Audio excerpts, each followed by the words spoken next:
way, Cheyenne had to skip today's classes to dig for more information. He hung out with a bunch of thugs behind the school grounds. He found out that everybody received the photoshopped pictures in the group chat earlier this morning before school. The account just shared the photo, stirred the pot with a few words, and left. Of course, the highest names on the suspect list were those persistent dead mansion people. He still can't pinpoint their endgame with this plan, though. For now, he'll play along, acting like he just wanted to lead a quiet school life. But the cat's out of the bag now. He even mentioned transferring to another school again. His mood darkened as he told the big bastards that he wanted to graduate without trouble. He doesn't want to get caught up in pranks like this. He's way past the point of troubling himself with childish problems. He has his hands full with the world of adults. So he tasked the big body bastards to make sure that this matter didn't spread any further. Calling them his crew, keeping this quiet was their first job. Hearing Cheyenne order them around, calling them a crew, made these big boys blush like schoolgirls. While he was receiving their praise, a familiar figure just happened to pass by the dark alleyway. It was none other than Hyunho's mom. She just saw Cheyenne interacting with what looked like a bad crowd. This brings us back to the principal's office, where she was trying to deny that Cheyenne was involved in her son's case. She firmly believed that Cheyenne and Hyunho were friends, and there must have been some kind of misunderstanding along the way. But the principal had already gotten hold of the infamous photo circulating around the school. In addition, there's a testimony that he hung out with Joseph in the past. With all the available information planted recently, even the principal believed that Park Cheyenne was the original instigator of this mess. Hyunho's mother sat in that office, her mind reeling from disbelief. The principal added that contacting Cheyenne's parents was impossible. They seemed to think that the kid didn't receive a proper family education. As an educator, the principal knew far too many cases where a child such as Cheyenne could easily go astray. Humbly wiping his sweaty face, the principal urged the old lady to stop trusting the kid so much. Meanwhile, Cheyenne still wasn't seeing the bigger picture. He only hoped that the rumors would quiet down and eventually die out. Those buff bros have a surprisingly innocent side to them. They were so easily manipulated into becoming his underlings. Just as he was laughing to himself, Sean noticed something odd nearby. He stopped laughing and asked the figure hiding behind the alley if her name was Mary. She eventually showed herself with a wide smile. She thought she was hiding pretty well, so she wasn't expecting to get spotted so fast. As professional advice, Sean urged her to erase that strong coffee smell before going on a covert mission. This happened in front of Hyunho's house last time too. Mary was quite shocked to hear that the legendary Sean could even catch a whiff of someone's scent from so far away. It was almost creepy in a way. Sean took the opportunity to ask what her deal was, and what she got from making his life more complicated than it already was. But she knew that this young man enjoyed the thrill of it all. She even caught the cool act he showed those buff bastards in the dark alley. Sean cringed a little, not expecting to be under such heavy surveillance. Mary wanted to ask how it feels to be slotted into the top bully position at school. Sean finally snapped. Being in such a negative spotlight wasn't his style at all. He was already popular to begin with. But she wasn't talking about all that. She wanted to know what he thought about the cold and harsh gazes of his peers. The eyes filled with betrayal and contempt underneath. Mary genuinely wanted to know if Sean liked that stuff. Used to such crazy characters from the mansion, Sean stayed chill and confirmed if she was behind all those photos. He admitted that it was well made for its purpose, but it was still a little crude for his tastes. She made a perfect weapon, just good enough to fool the general public. Mary admitted that, given the tight schedule and limited resources, she had to settle for something crude. All Sean was hearing were excuses. Slowly lifting his eyes with a mocking grin, he turned to Mary and said the word, "Scratch." The young lady's smile did not dissipate, but her hand darted into her bag with unprecedented speed. Sean immediately jumped out of the way. His bag suffered 3 gunshot wounds from the conveniently obscured gun inside Mary's purse. He found himself hiding behind concrete walls while trying to pacify Mary. This was Korea. They can't just take a gun out whenever they want. Besides, the mansion's supposed to retrieve him, not kill him. When asked what Mary would do if he was hit, she just laughed and argued that Sean could easily deal with this much firepower without any problems. But in her own opinion, the legend of Sean should just die. She thinks it would be better if they just discard him, not waste more resources for his retrieval. Walking into the dark alley away from the prying eyes of the public, Mary casually tossed her ruined purse away. She was now creeping in with a Glock in her hand. Sean erased his presence, letting the young lady walk deeper into the darkness to find him. Once he deemed the timing was right, Sean pounced at Mary, aiming to remove the gun from her hand. His grip strength was so absurd that the young lady could not make the firearm budge with 2 hands. He slammed Mary right into the nearby wall, hoping to shake her enough to let go of the Glock. But the girl was tough. She knew how to minimize impact damage. More importantly, she knew how to retaliate. Lifting her legs, Mary drew a hidden blade from under her skirt. It was just a tiny knife between her knuckles, but the experience she had wielding such a sneaky weapon made her deadly. Shaun immediately protected his vital areas, but he was forced to take Mary's sudden attack. His eyes were as clear as they could be. While moving with zero wasted motion, he asked if this was all she had. Maybe Dead Mansion is really dead now if this is their best. Shaun eventually got her in a chokehold, swiping the gun away. He pinned the young lady down on the cold, hard ground of the streets. Keeping her in place with one hand and balling his fist with the other, Mary must have never expected to go down so quickly.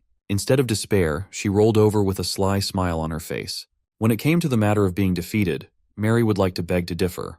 That immediately became clear when a familiar voice made Shaun snap out of his murderous daze. It was Hyunho's mom. She had just finished discussing Cheyenne with the principal, fighting for his name. Now, the young man was out in the street, towering over a young girl, seemingly raising his fist against her. Suddenly, the poor mother didn't know what to believe anymore.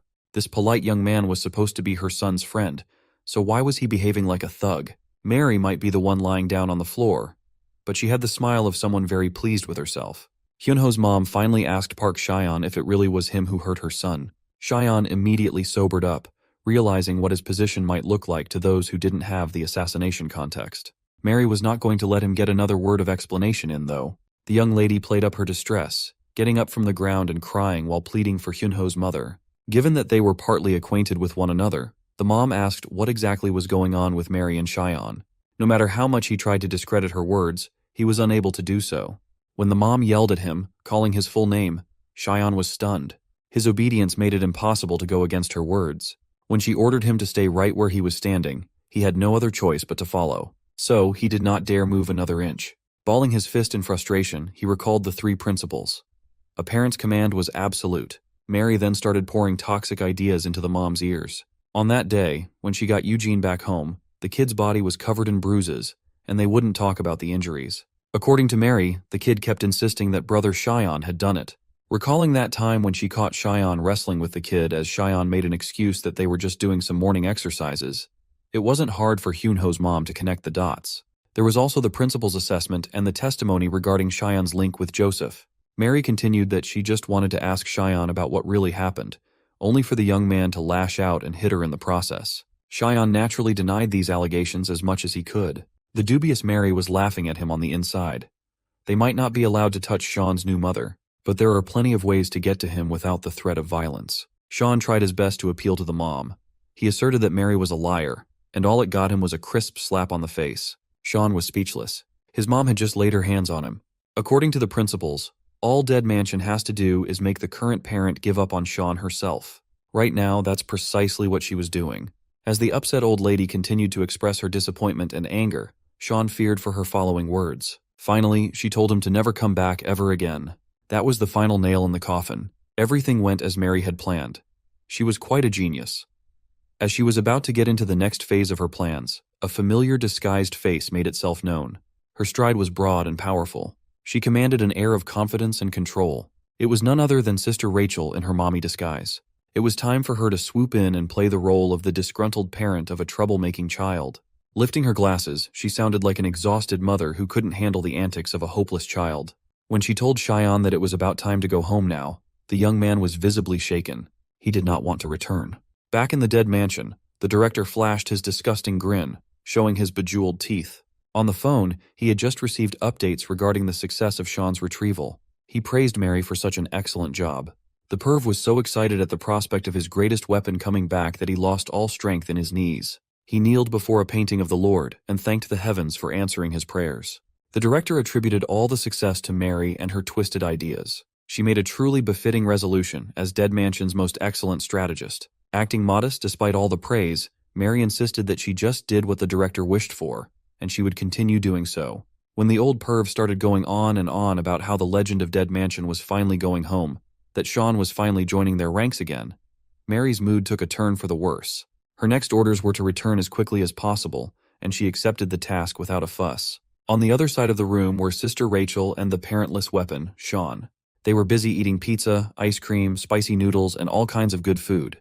Rachel commented on how similar their tastes were when it came to food, knowing full well that Sean was just eating whatever she ordered him to eat. On second look, this demonic nun was actually forcing him to eat pineapple pizza with a side of mint ice cream. This was worse than torture, if you ask me. This was Rachel's way of making sure that Shawn severed his connection with that accidental parent. Just like before, she had complete control over the young man's actions. She was sure that Dead Mansion could finally regain ownership over their star. Meanwhile, Shawn was practically begging for milk to counteract the heat lingering in his mouth. While busy with the torturous dinner, a man sitting in a wheelchair arrives to check on Rachel and her mission of capturing Shawn. It turned out to be Joseph's psychopathic dad, Kwon Byung-woo. He was also the one backing up Dead Mansion by providing Sister Rachel's accommodations and resources. When asked, she replied that the most expensive penthouse in the area they were being housed in was passable. It was not too bad. Shawn reckoned that the voice of that vegetable sounded familiar. The psycho wasn't bothered by all the nonsense. All he cared about was catching the damned brat that put him in the chair. He would gladly spend any amount of money to make it happen. Realizing who this psycho was, Shawn snapped out of his spicy noodle drunkenness and stood up from his seat. He teased that the psycho must be trying out cosplay or something with all the bandages and the wheelchair. This naturally pissed off Joseph's father. This encounter could have escalated out of control if it had not been for Sister Rachel to step in with authority. Pulling out a mini Uzi from God knows where, she pointed its muzzle at the wheelchair-bound psycho. She asserted that, as discussed, Dead Mansion would take custody of Shawn and no one else. In return, the organization would not touch Joseph. That was the condition of their deal. The psycho turned around and assured her that he was clear on the details. This was just business after all. Before heading out, the psycho added that Shawn was not the only one he was seeking revenge on. Since this didn't concern her at all, Sister Rachel gave the psycho the green light to handle his revenge against other people as he wished. Sitting in front of Shawn, Rachel teased that if the psycho guy went on to kill Hyunho's mom as revenge, the Dead Mansion wouldn't lift a finger to retaliate. Sure, the organization promised not to touch the old woman, but they never agreed to a protection mission either. Realizing that Hyunho's mom might be in grave danger without any sort of protection, something inside Shawn was spurred on. He imagined what she must be doing right now. She would be diligently preparing all those delicious snacks to sell. A customer approached the stall and promptly ordered one of her famous rice cakes. The customer even added a few more fried snacks too. Just as Shawn was thinking about her, she was also thinking about the kid. She saw a child eager to make her feel better in the toughest time of her life. The customer interrupted her thoughts by adding some delicious-looking kimbap to his order. She just could not shake the thoughts of that sweet young man away. Why would there be pictures of him seemingly messing with Hyunho? Believing all the shady information around, she tried to convince herself that the young man was just a bad child. He was a thug who put her son in the hospital. Distracted by everything going on inside her mind, the old lady accidentally cut her finger. She dropped the knife on the floor as the shock of being wounded made her curl in pain. Seeing this, the customer hurriedly entered the kitchen to see if she was okay, as he could see a lot of bleeding. The mother kept insisting that she was okay. With tears in her eyes, she assured the customer and herself that it would stop soon. Mr. Customer calmed down upon hearing that. Then, this bastard started pulling out a hidden knife from his pockets. Gripping the blade while keeping it obscured, the seemingly concerned customer slowly closed the remaining gap between him and the target. He remembered receiving the orders from the boss, so he would not have to worry about the cleanup after the job. All he had to do was sneak up to the old lady and go for the kill, and their partner company would handle everything after that. Just one hiccup though, Hyunho's mom just picked up a phone call. She must have just received massive news as her eyes darted open in shock upon hearing what the person on the other line said. Hyunho's mom hurriedly turned around and ran out of the shop. She didn't even see the man's knife. She just told the customer to eat as much as he wanted free of charge. When asked where she was going, she simply answered that she was heading for her son. It turned out that Hyunho had miraculously regained consciousness. That phone call was from the hospital, notifying his mom that the kid had awakened. Doctors and nurses hurriedly poured into the hospital room to assess Hyunho's condition. The kid seemed responsive, but it was still pretty hard for him to speak. The doctor advised that he take it easy and stop pushing too hard. When asked if he remembered anything before getting hurt, the young man stared at the ceiling and solemnly answered that he did. The last thing he remembered was yelling at his mom and feeling like the biggest asshole for it. He could remember her standing meekly and apologizing for doing something nice for her little boy. While he was unconscious, all he could think about was how wrong he was for treating his mom with so much disrespect. All he wanted to do was apologize to her. Then the waterworks finally came down. Experiencing all these overwhelming emotions, Hyunho seemingly regressed to a kid desperately looking for his mom. He missed her dearly, and he felt horrible about how their last interaction turned out. As if on cue, his mom barged into the room. She was still red and exhausted from running all the way to her son's hospital room. She made her way in between the doctors and nurses. She only had eyes for her son. The medical practitioners around the old lady eventually noticed that there was blood on her hands. Quite a lot of it, actually. Hyunho grabbed her bloody hand and apologized with as much sincerity as he could muster. He wasn't all there yet mentally, but he just wanted to tell his mom that he was wrong. He was so wrapped up in his own problems that he hurt his mom along the way. Hearing those words from a son you thought was never going to wake up overwhelmed the old lady with all kinds of emotions. Near the door, the assassin customer sent by the psycho was still tailing the poor old lady.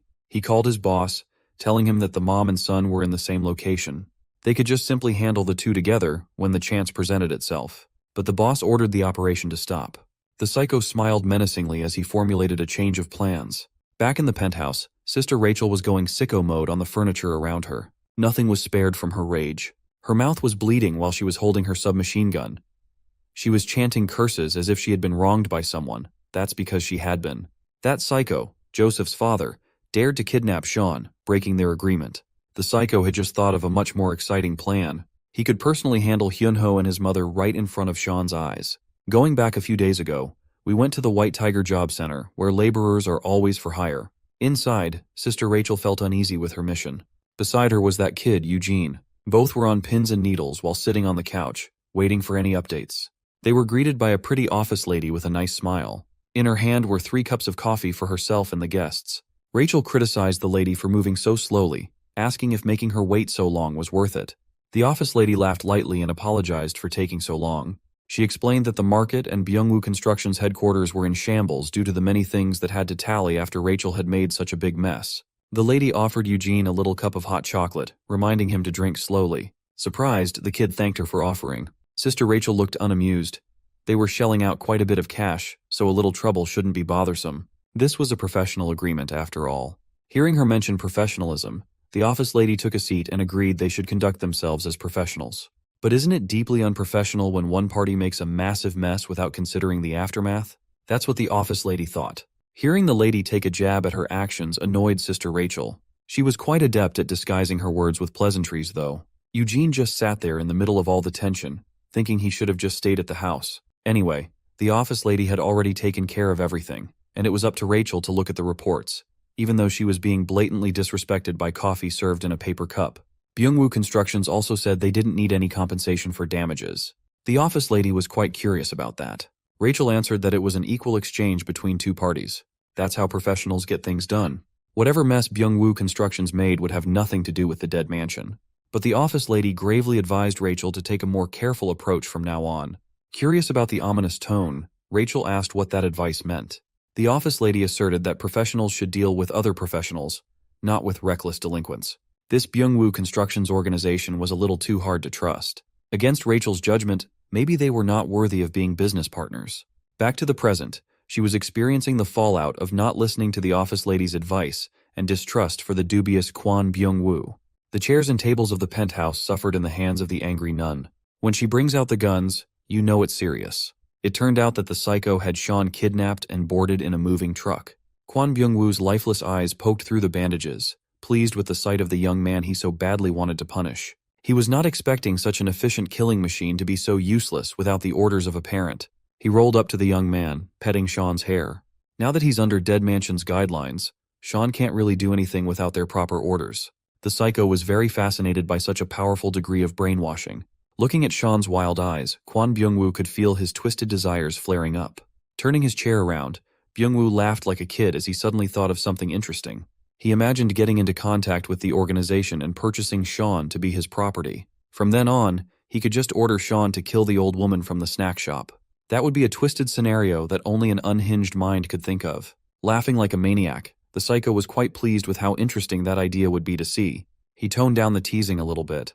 He urged the young man to chill out a little, as they hadn't even gotten started yet. Soon enough, he would tear that old woman and her injured son into pieces right in front of Sean's helpless eyes. Because of the state-of-the-art brainwashing programming he went through, the young man wouldn't be able to do anything but watch as it unfolds. He can't do anything without orders after all. All he had to do was sit still, gagged and bound while watching the show. Shortly after that, it would be his turn to experience the pain himself. Kwon Byung-woo had already told Sean that he would kill everyone involved in this case. You could say that he's a man of his word. Back in the hospital, threats had been removed, and the doctors and nurses made sure that Hyunho was stable. His mom was lovingly peeling an apple at his bedside. She really was a goated mom when it came to caring for her child. With only the two of them in the room, Hyunho asked his mom about the cut on her finger. He wondered if she had accidentally sliced herself. She immediately waved it off, not wanting to worry her son. She told him it was just a little nick and nothing too serious. But Hyunho was done with being a shitty son. He knew his mom would always downplay how bad things were. Forcing himself to get up, he wanted to ask around for some bandages. He told her that he should be trying to move around a little anyway. She had to stop him from trying to dash off, promising to get some bandages for her wound. Before exiting the room, she mentioned how stubborn Hyunho was. He must have gotten the trait from his father. Much to the old lady's surprise, the hallway outside the hospital room was unusually dark, devoid of any light at all. She managed to reach the front desk to ask if anyone was in, but there were no responses. Just as she was wondering where everyone went, a man wearing a suit snuck up from behind. Even with a broken arm, the man only needed one strike to render the old lady unconscious and collapsing on the floor. As soon as she hit the ground heavily, the man noted one down on his list of targets. Byung-woo's henchman looked at Sean while he ordered his lackeys to put the old lady in the car first. Mr. Henchman was fascinated by the fact that Sean, the young man who could easily dismantle a powerful organization with tons of security, couldn't do anything without being ordered to do so. Hyunho's hospital room door slid open with an impatient intensity. He thought his mom had come back after taking so long, but what he saw was an injured man riding in with his wheelchair. Kwon Byung-woo looked crazy, as always, as he apologized for taking so long to get in the room. He was excited to finally see what Hyunho looked like. He was looking forward to having a face-to-face with the young man his son almost killed. Unaware of who this guy was, Hyunho felt uneasy and scared. As more men wearing suits poured into the room, Byung-woo casually introduced himself as Joseph's father. He fixated on Hyunho's broken leg, noting how much damage Joseph had inflicted on the poor boy. Byung-woo found all the violence regrettable. He extended his hand to touch the young man's cast as he noted how much it must hurt. This was precisely why he tried teaching his unruly son that efficiency is key to everything. By leaving a witness to the crime half alive and badly hurt, Byung-woo had to step in and do all the dirty work again. Finally realizing that the tree was worse than the fruit, Hyunho froze in his bed, fear taking hold of his mind. A few meters away from the hospital, a woman wearing leather tights all over her body disgruntledly admitted that the office lady from White Tiger Job Center was right. Sister Rachel conceded that she should not have worked with those unprofessional bastards for such a critical mission. In her hand was a zipline gun. Upon firing, the minimal noise barely raised the suspicion of the men inside the hospital room. That did not matter, though. She's never been one to prefer a silent and slow operation. Ziplining into the extraction point, the nun smiled as if she was having a blast. Using the momentum from the zipline ride, Rachel kicked the windows open, not stopping until her foot reached one of the third-rate delinquents. At this point, the crazed nun was just yelling about her dear Sean and the disgusting betrayal of Dead Mansion. Kwon Byung-woo wasn't surprised with Rachel's bombastic entrance. He always knew that she would come looking for the golden boy. Watching Sister Rachel cleave through rows upon rows of gangsters was a sight to see. She was supremely skilled in the art of soloing multiple men. With every skillful dodge, she would dish out injuries to the next unsuspecting victim, neutralizing them efficiently. When swinging her blade to rip through a man's flesh, she wouldn't bat an eye. Her smile would only grow bigger. After quickly clearing Byung-woo's gangsters unimpeded, Sister Rachel was finally caught by one of the men's grabs. He repeatedly yelled that he got her, and the boys immediately readied themselves to mount an attack. Rachel became unusually calm as she asked the man if he liked hugging her from behind so much. With her signature disturbed smile, Rachel smashed the back of her head into the grappler's face. That was an easy way to cut herself loose from the lock.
over the hospital counter. Thinking he was cornered with nowhere to go, a bald thug vaulted over the counter too. But as soon as he arrogantly poked his head through, it was met with the sharpness of a syringe. Sean stabbed poor Baldy in the freaking eyes.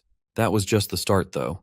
Sean took the array of injections from the counter and told his patients to be patient. He asserted that what was to come would be painful. Jumping over the thugs, he unleashed a rain of injections with perfect accuracy. He called it vaccination time. As the gangsters hurried to get the needles out of their bodies, Sean pushed the tempo even more. He started by grabbing another bastard's face and smashing it headfirst into the ground. The display of strength and brutality stunned the rest of the gangsters for a moment, prompting them to draw their weapons. That was until one brave thug yelled at everyone to get out of the way while he revved a chainsaw.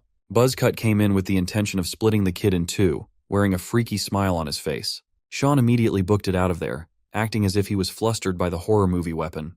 He was aiming for a sharp corner turn that could hide him out of sight for a second. When Buzzcut turned the same corner, he was met with a hurtling stretcher sweeping him off his feet.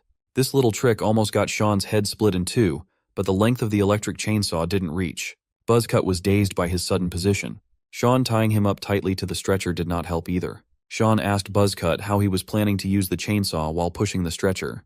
Their destination was the pile of gangsters loitering in the halls of the hospital. Looking like a madman enjoying his makeshift torture weapon, Sean pushed the stretcher with full force.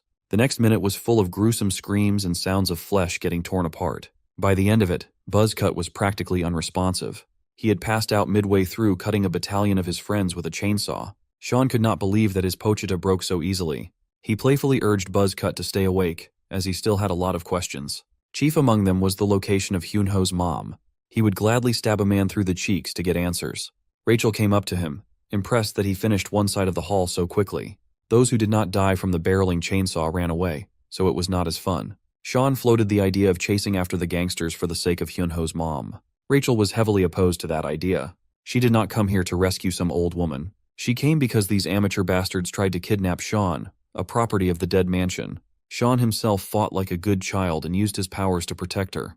With Sean freed and the enemies scattered, it would be logical for them to wrap up and head back to the mansion. Sean changed his tone, kneeled on one knee, and proclaimed that he did what he did not for the mansion, but for Rachel. He really hammered down that he was acting for the sake of the freaky nun. Slowly and gently wrapping a bandage around Rachel's wounds, he kept on pretending like the flawless, loyal product. With this idea, he urged Rachel to help kill and annihilate the threat that dared to wound her. With this, they could show the world what happens if they dare touch a dead mansion instructor. The unhinged sleeper agent Riz was super effective. Rachel would practically do whatever he asked right then and there. Inside, Sean was just hoping that this little performance of his would work. Rachel primed his Uzi, and Sean prepared his fist to tear some gangsters apart. Far from the hospital, Hyunho's mom opened her eyes to a horrific sight. In front of her was Byung-woo's patched-up, mummified face staring into her soul. But the maniac surprisingly acted civil and apologized for freaking her out. She naturally freaked out, and he sighed as he explained that he had to take drastic measures to explain what was really happening. Seeing the school desks and chairs, it finally clicked in her mind that they were in a classroom. It wasn't just any classroom. It was the classroom of both their kids. She was actually sitting at her son's desk. Looking down, she could not believe such cruelty. On her son's desk were hateful messages scribbled all over the surface, targeting Hyunho. Byung-woo acted as if he was appalled by the cruelty of kids, as if his son was not the main culprit. He even milked the crippled and wounded father act as much as he could. Byung-woo peeled all his bandages and formally introduced himself as Joseph's dad. He deliberately showed his freshly wounded face to blame it on that damned kid. By that, he obviously meant Park Chyon. Staring into the windows while looking defeated, he insisted that his child was also a victim of Park Chyon. He confessed that Chyon put him and his son in their current dire conditions, as if they did not start the beef first. Byung-woo continued telling Hyunho's mom that Chyon was the perpetrator of all the bullying incidents and framed his son, Joseph. Thanks to those photoshopped pictures that she saw in the principal's office, Byung-woo's story seemed more and more credible. Putting on an Oscar-worthy performance, the shrewd villain cried out for not paying better attention to his kid. Seeing him in distress while falling off his wheelchair, Hyunho's mom tried to help. While lying on the floor, he vowed to get his revenge as repentance for not being able to protect his son. He had that impassioned speech on lock, but mom was not comfortable with the idea of revenge and would rather get the law involved. Byung-woo called her naive for believing that the authorities would be able to do anything. He even pointed to the exact window where Hyunho fell while trying to convince the sweet old lady to avenge her son. In order to stop that Park Chyon bastard, he handed Hyunho's mom a sharp blade while asserting that they must take charge. As he placed the handle of the knife in her hand, the villainous devil continued poisoning her mind with his revenge act. Back in the dead mansion, the old priest director had just received reports of what was happening in South Korea. To their organization, a group with no background, like Byung-woo Constructions, was inconsequential. That pissed the director off even more, knowing that these irrelevant thugs tried to target his masterpiece, Shaun.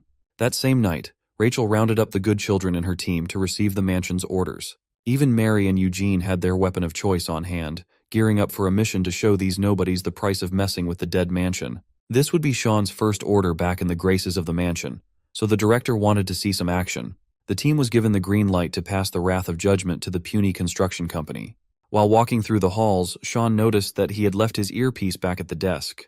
His teammates looked at him like an unprofessional dumbass. Shaun tried to borrow an earpiece from Mary, but she told him to piss off. Even little Eugene called him out for not living up to his legendary name by acting like a stupid child.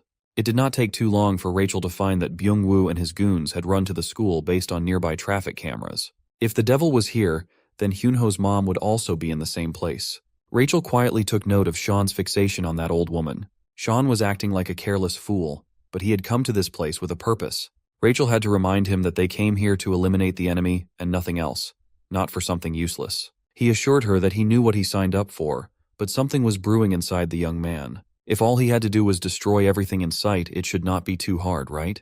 Unbeknownst to the team, they were being tracked and filmed as soon as they sneaked into the school premises. In the control room was an armed Giga Chad watching their every move.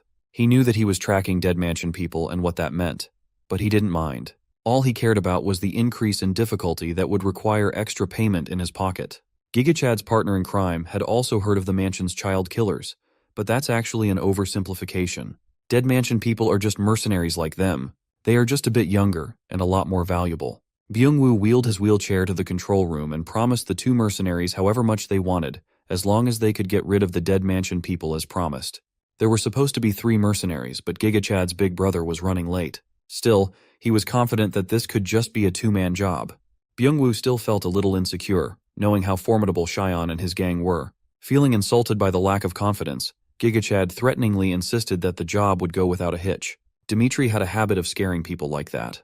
At least he was professional enough not to lay hands on annoying clients. He believed that this professionalism set them apart from those kids. Shaun and the gang quietly traversed the school hall, looking for signs of activity. They had not heard a peep and had not seen a single gangster, but their tracking should be correct. Mary found it strange that none of the CCTV cameras inside the school were working, though. Eugene suggested that they split up and search to cover more ground, and they should be able to handle amateurs by themselves. Rachel liked the idea, and they split up. Mary took the security room as her side so she could work on bringing the cameras back online. Rachel reminded everyone to stay in contact with their earpieces in case a problem arose. The 3 quietly laughed at Shaun for forgetting his earpiece like an amateur. Since it could not be helped, Shaun was stuck following Rachel instead. Eugene chose to search in the new building. With the kids gone, Rachel and Shaun were left in the hall. Being alone with the target of her weird homicidal obsession painted a twisted smile on Rachel's face. Shaun started poorly, acting like a tough guy, and Rachel finally dropped the BS to ask him directly if he was still thinking of the old lady and that bullied son of hers. She wanted to know why Shaun was going so far for these strangers. This misplaced obsession had no place in the mission and should be dropped. Rachel threatened that clinging to these civilians would only bring more danger their way. Before Shaun, they were just regular people. In a couple of days, they had become a target for a prestigious secret association and had been kidnapped by third-rate gangsters. There was only one common denominator among all these incidents, and it was easy to see what it was. Those people would have led a normal life if Shaun had not appeared. Now their lives had been permanently upended thanks to his needless meddling. He might not want to think of it in such a grisly way, but Shaun could feel the weight of their lives and blood in his every step. Rachel really knew how to push Shaun's buttons and make him believe that everything was his fault. She knew how his mind worked, so she also knew how to break it with just a few words. In a highly vulnerable state, Rachel reinforced the idea that the only place Shaun belonged to was the Dead Mansion. Their little brainwashing session was interrupted when he sensed something coming from afar. He pushed Rachel aside, both of them dodging a hurtling bullet. The shooter was impressed at Shaun's senses that detected the concealed shot. Based on Rachel's reaction to the shooter's appearance, it seemed like she knew him. As it turned out, Dmitry Medvedev was the second in command of a Russian mercenary unit called Barefoot. The last time they'd seen each other was 2 years ago on a mission in Vladivostok. Dmitry slammed the limp body of Mary he was carrying to the ground. He swore that he just smacked her around for needlessly buzzing. Rachel looked at the mercenary with poison in her gaze. Dmitri admitted that he liked Rachel, but a mission is a mission. She raised her Uzi, and he simply aimed his pistol at Mary, demanding a professional instead of an emotional approach to the situation. Dmitri proposed that he could drop this mission and let things slide once Rachel went out with him. Without pause, she cursed the womanizing dog and pulled the trigger multiple times. Dmitri swiftly threw his body to cover, dodging the initial barrage. Running under the counters, he repositioned for a better angle. He managed to return some fire but failed to hit Rachel. She paused behind cover and reloaded her dual guns at the same time. They were not expecting to run into barefoot, so things just got a lot more complicated. While stuck in an intense crossfire with the mercenary, Rachel continued lecturing Sean about how he dragged an innocent old lady into this dangerous world. Looking around, she realized that Sean had already vanished. While reloading his gun, Dmitri kept trying to riz Rachel up. It was ineffective. The mercenary reckoned that a few bullet holes in her body would be enough to knock her unconscious. Sean, who had sneaked to a wall near Dmitri, quipped that the mercenary did not have the skills to take Rachel down. The two quickly engaged in close combat, featuring a gun. 3 initial fires were thwarted by simply redirecting Dmitri's arm. Sean pushed further while keeping the gun out of the equation. With his full body weight and momentum behind a single attack, his fist and the mercenary's face met. Dmitri took the punch like a champ, though. He praised Sean for having a stronger sting than that Mary girl. Licking the blood flowing out of his nose, Dmitri found a decent opponent and was freakishly excited. You see, the Russian mercenaries of Barefoot were notorious warriors. They had this cruel entrance test that filtered out the weak in the most Russian way possible. Entrants were dropped in the Siberian wilderness barefoot, and they had to come out alive after hunting something in the wild. This bloody tradition gave them their name. Those who succeeded in the inhuman trial were inducted into the Barefoot. Dmitri over here hunted a whole bear for his test. Knowing this, it was no surprise that he was not affected by Sean's punch. Just as Sean was thinking back to his supposedly solid punch, Dmitri's fist landed on his face too. This attack sent him flying far away. Dmitri was used to wrestling bears to death, so a puny punch would never be enough to take him down. Just as he was about to finish the job, he finally noticed that the gun in his hand had been disassembled. The only window of opportunity Sean had was midway through taking the punch, yet he was able to remove the gun from the equation handily. Now Dmitri was seeing what the fuss about Dead Mansion kids was really about. Sean still had no clue how to overcome the difference in their physiques. Taking another gun out of a holster, Dmitri aimed behind Sean's cover. He had a clean shot but was forced to dodge when Rachel popped out to shoot at him. Dmitri playfully bantered with Rachel while sneaking his way to cover again. If she saw as much as the top of his head poking out, Rachel promised to put 3 new holes in it. The mercenary joked that hearing such threats made his heart flutter for some reason. This could have been an easy 2 versus 1, but Dmitri had some backup. Rachel almost got clipped by Byung-woo's gangsters, now with proper protective gear and firepower. The annoying bunch was back, and she was forced to get under cover too. Mary had also regained consciousness and was struggling to speak clearly due to her injuries. She finally managed to blurt out that there was another mercenary roaming the school. It was brief, but she managed to see the other guy through the cameras. The blue-haired punk mercenary found himself in the new school building. In there, he invited little Eugene to play a little game. Sensing danger, the kid immediately prepared to take action if needed. Blue Hair continued acting as though he was a friendly guy with a bright smile while unzipping his huge bag. Dmitri was not proud of relying on extra muscle. He would rather take the targets out by himself. Sean had recovered enough to stand upright and tell Rachel to go to Eugene, as the kid would surely be in danger against another mercenary. As for the giant bear slayer, Sean wanted to go toe-to-toe in a 1 versus 1. He wanted to return all the hits that he had taken so far. Rachel tried to talk Sean out of such a reckless idea, but the gangsters waving their guns outside made it impossible to intervene. Thankfully, the idiots were not used to firing guns, so their aim was dog water. Annoyed, Rachel returned fire and wasted every dumbass thug along the way.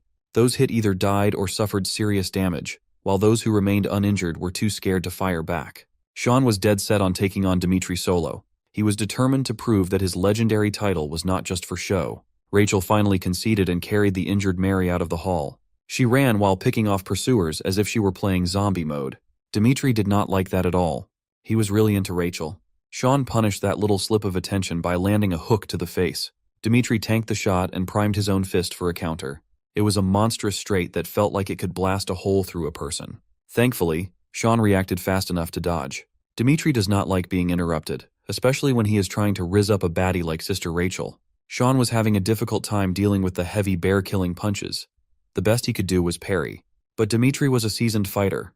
He knew how to deal with poor defenses. He could always just use the difference in sheer force to tip the scales in his favor. Sean was able to put his guard up for the last attack, but the punch mysteriously made his arm bleed with a massive wound.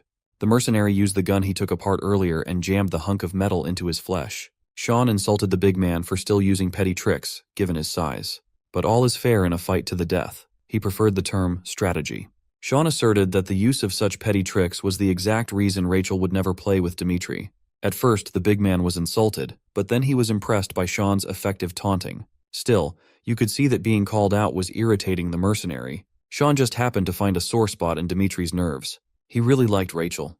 He liked her enough to abandon all tricks and run up to Sean like a giant freight train, ready to tear the kid to pieces. As usual, Sean kept his eyes open and parried the first strike. And just like before, he was sent flying out of balance as the impact was too much. This time, he left 2 pens stabbed in Dimitri's arm. They were lodged deep in there, and the bleeding was quite serious. Still, this was child's play for the veteran mercenary. It only pissed him off even more. With anger came an increase in speed that Sean struggled with. While the big man chased him with fists balled up, Sean threw his jacket out to cover Dimitri's line of sight. When the big man waved the jacket away, Sean was nowhere to be found nearby. He noticed that a supposedly closed door was ajar and locked in. Dimitri licked his lips like a predator hunting his prey. Sean hid in the random office he found while lamenting his decision to take on a Russian monster on his own. He asked himself why such a beast would come to such an inconspicuous place, but he already knew the answer to that. It was because of him. Everything that had happened was because of him. Vile elements just kept flowing into this place due to his presence.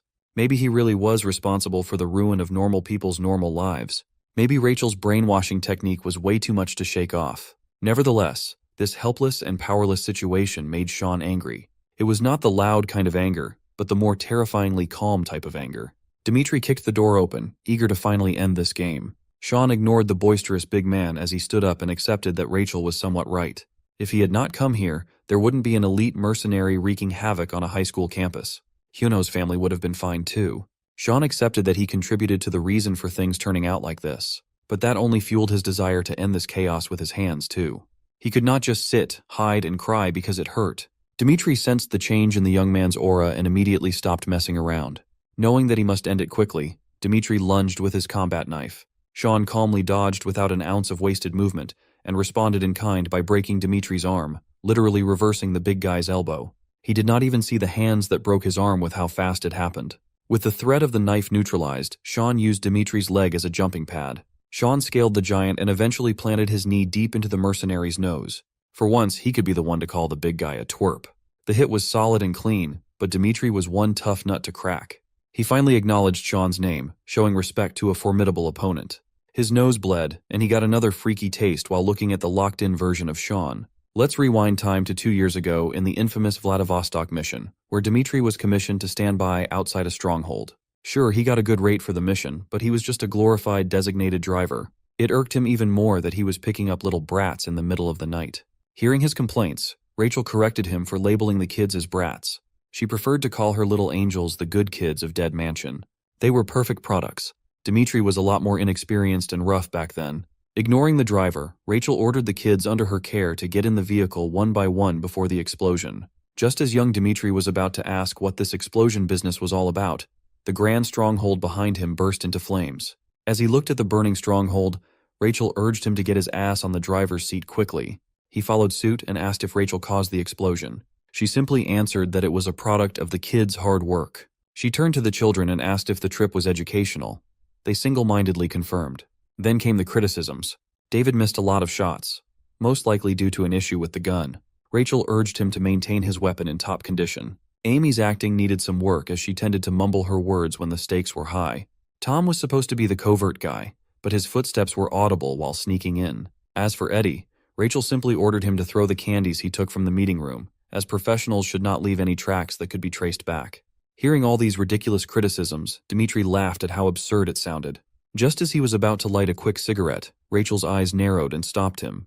Breaking the cigarette, she insisted that secondhand smoke would be bad for the kids. Rachel was quite disappointed that this little brother of Barefoot's leader, Bare Knuckle, did not seem very knowledgeable about the industry. Just as he was about to protest being insulted, Dimitri was stunned at the sight of the psycho wearing a skin-tight latex nun costume while tying her hair up.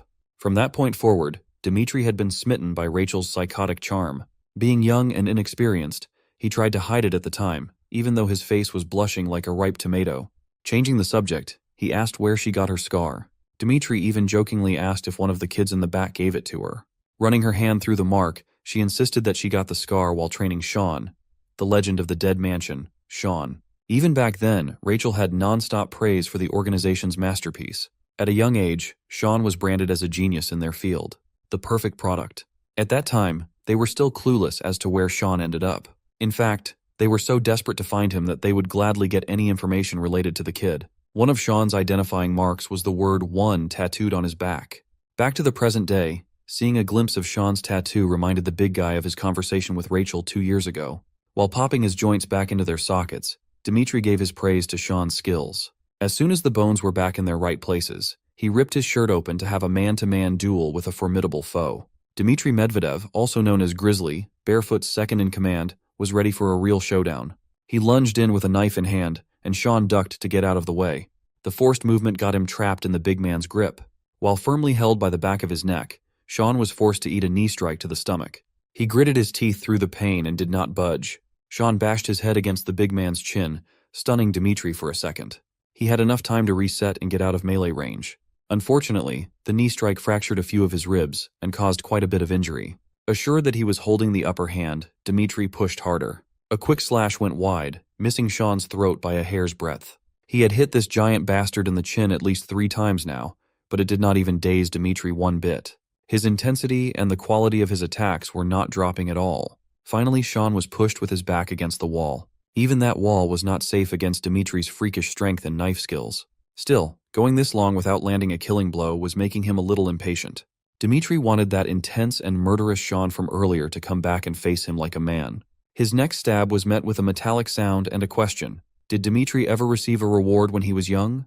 Holding some random school plaque to defend his chest against the blade, Shaun admitted that he had never been rewarded in his whole life. Pushing the hand holding the knife away, Shaun kicked the big guy in the stomach with as much lower body power as he could muster. The pain made Dmitry buckle and recoil, still confused by Shaun's words. Using the school plaque award, Shaun made the big guy bleed from his neck with a furious stab. The force behind that steel frame must have crushed the giant's windpipe. Shaun urged Dmitry to consider the plaque award as a souvenir for his trip to Korea. With another push, he drove the plaque even deeper into the mercenary's chest. This next drive nearly knocked the big guy out of the pain. With that, the man-to-man one-on-one was wrapped up. Stretching his fatigued arms, Shaun wondered if he should meet up with Rachel and the rest immediately. Suddenly, he noticed something that caught his attention from his periphery. Unbeknownst to Shaun, Dmitry's throat and chest might be damaged badly, but the grizzly still had enough strength to grab some golf clubs. While Shaun curiously picked up the picture that caught his attention, Dmitry was winding up his swing with every bit of strength he had left. It was clumsy, hurried, but extremely destructive. It was also slow enough that Shaun was able to react in time. At this point, Dmitry was just running on pure hatred. I know a real hater when I see one. Shaun finally decided to ensure the win by using the giant as a literal stepping stone. He climbed onto Dmitry's back and started choking the mercenary out. Shaun urged the big guy to give in unless he wanted Rachel to hate him more. Physically and mentally at his limits, Dmitry's bloodshot eyes finally closed, and his grip on the golf club loosened. Dmitry's limp body hit the floor knees first while all consciousness faded. Shaun happened to find his own picture in a loose school case file. He saw a few of his pictures and a few other things. In the new school building, Eugene had just reached the swimming pool area in search of gangsters to mess up. His discreet search was interrupted by the blue-haired punk joining him to look in the pool's water. Realizing that he did not feel this man approach him at all, Eugene hurriedly jumped to a safe distance. Enemies that could hide their presence at this level are not to be looked down upon. One thing for sure was that this punk was not your average person. Eugene made the smart call and reported back to Rachel using the earpiece. The punk just laughed and confessed that he had already set up a disruptor so calls wouldn't be able to go through. Instead of dealing with pesky backups, the punk would like to play instead. Seeing as the enemy seemed like an experienced pro, Eugene's game plan was to avoid a head-on fight. He still had one ace up his sleeve, no matter how shameless it was. Deciding to use this card, Eugene started loudly crying like a normal child would while apologizing and acting cute. The punk's smile deepened while he listened to Eugene's crying and stuttering act. He asked why the kid was crying, and Eugene answered that he just wanted to go home, feeling that the punk was starting to drop his guard. But it was a massive miscalculation on Eugene's side as the punk swung his metal bat without reservation. The bat made the metallic sound of impact and sent the kid flying to the infield. Eugene tried his best to tuck his body as safely as possible to minimize damage. The arm he used to block the bat was practically useless now. He never expected the punk to attack a harmless crying kid without hesitation like that. Yuri Smirnov, Barefoot's newbie, also known as Gopnik, was a sick, twisted bastard who liked hitting the defenseless. Hearing the cries of his victims every time he hit really got this perv going. You see, Gopnik means bully in Russian. Eugene had always been a good child of the dead mansion. In his training, he learned to use his tears as a potent weapon. Using the tools at his disposal, he could complete any mission regardless of the situation. In one assignment, he had to approach a pair of guards while pretending to be in distress. The guards immediately contacted the main gate to complain about a kid getting in. Try as they might to communicate, the guys from the main gate were unresponsive and bloody. Their blood had pooled around their bodies, killed with clean slashes. While one of the guards was trying to connect to the main gate, the other was trying to pacify the crying Eugene. The little guy timidly explained that he came with his dad and got separated in the bathroom. While one of the guards checked the list for this missing parent, the other was focused on comforting the child. Children are weak, and they need the protection of adults. A child's tears could invoke protective instincts, and it was Eugene's go-to move to lower an enemy's defenses. The vigilant guard was pretty sure that none of the guests brought a kid. But when he found out, his partner was already leaning unnaturally on the ground with the kid gone. When he saw blood pouring out and pooling on the tiles, he realized that they were being played. He tried to stop his friend's bleeding while panicking. The vigilant guard surveyed the area, but Eugene was one step ahead. He was ready to pounce with his knife from the flank. Just like that, one little kid managed to clear 2 levels of security easily. Eugene immediately reported the success of the order, but his hands were stained with the blood of grown men. But the blue-haired punk in front of him was a different beast. This freak did not even hesitate to attack a crying child with a full swing. From the look of elation on his face, this creep actually enjoyed the torment. He wanted to see more of that cry, and he would gladly swing his bat a couple more times to see those fake tears again. Eugene had to think and act fast as the enemy was a swift wild card. He dodged the next attack, the bat leaving a massive crater on the floor. The power behind those swings could not be understated. It was totally different from normal. Yuri admitted that his swings were extra crispy because his bat was custom-made to his taste. With this thing, he could bash any number of children with glee. Eugene tried his best to get away and avoid any more serious damage, but the initial arm injury flared up. It knocked him out of position while Yuri was in active pursuit. Sick of being led around by the kid, the creep turned the handle of his bat and aimed at Eugene. The kid's foot, to be specific, used the weight and momentum of the bat to crush Eugene's foot. It was an acute pain that he had never felt in his short life before. Forcing himself to lock back in, the kid pulled out a butterfly knife with a flourish. He used that flimsy knife to deflect Yuri's bat. After creating a bit of separation, he tried to get up and run. Eugene vaulted over some fences and focused on retreating even though he was not in the condition to move around. Seeing him limp downstairs, Yuri decided to give the kid 10 seconds to limp as far as he could. The count started immediately, prompting Eugene to grit his teeth through the pain. One of his arms and one of his legs were compromised. It was the worst combo ever. With 8 seconds left on the timer, the kid rolled his way farther. He focused his will to run as far as he could within the given time. Try as he might to run optimally, putting weight on his injured foot shot severe pain up to his body. While he was dead set on making it out of this place, Yuri came out of hiding with his bat stretched for a full hit. Eugene clumsily pushed his body out of the way, almost getting clipped and crushed by the surprise attack. This punk did not even give him the promised full 10 seconds to retreat. Even the countdown thing was just a game Yuri liked to play to give false hope that was easy to crush. Eugene blocked the attack with his pocket knife while the creep went on about how naive the kid was. The impact eventually sent Eugene hurtling toward the swimming pool. He landed and sank to the deep end while Yuri celebrated as if he had just hit a home run. The kid's arm was too weak and in too much pain to swim back up. He wondered if he really was just a useless kid. With the negative thought rearing its ugly head, he remembered Sean making fun of him for his constant habit of self-pity earlier in the day. Eugene swore that he was not as dramatic as Sean was making it out to be. The girls had to break their fight apart as they had the annihilation mission lined up. Within hours before heading to the school, Sean promised to never make fun of Eugene again. But the kid surprisingly asked him if he was planning to save Hyunho's mom. Eugene asserted that the old woman had given up her parental rights, severing her connection with Sean.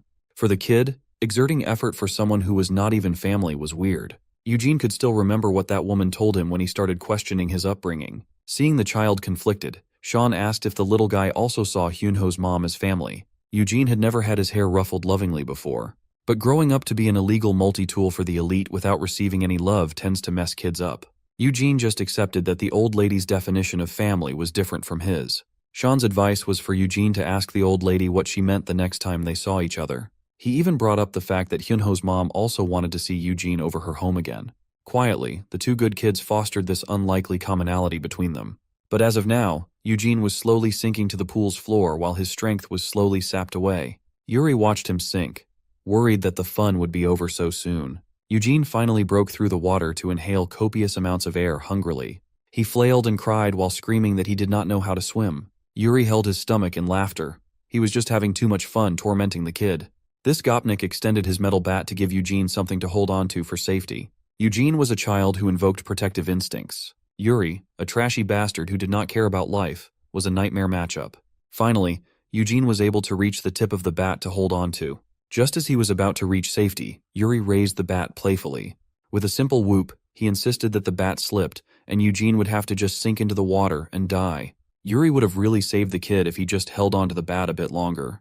At least the creep had his fun. As soon as he turned around to head elsewhere, a little hand broke through the pool's surface to pull him off balance. The first grasp did not have enough juice to do anything meaningful, but it held Yuri in place. Using the force of his whole body, Eugene flipped his grasp into the water. It was quite a struggle, but this was the only realistic way he could think of to deal with the enemy. The mantra of completing the mission kept repeating in his mind. Finally, he was able to pull Yuri, the bully, into the deep end of the pool. The kid had always been confident with his acting skills. He even managed to trick a heartless child killer. While letting the water drain Yuri of his strength, Eugene wrapped his arms around the creep's neck for a chokehold. First, he was tricked about the kid's swimming capabilities. Now, he was having trouble breathing through the chokehold. Suddenly, it was no longer fun and games for Gopnik. While tightening his choke, Eugene insulted the Russian mercenary for being such a gullible piece of crap. Amateurs like this punk are just free kills for a good child from Dead Mansion.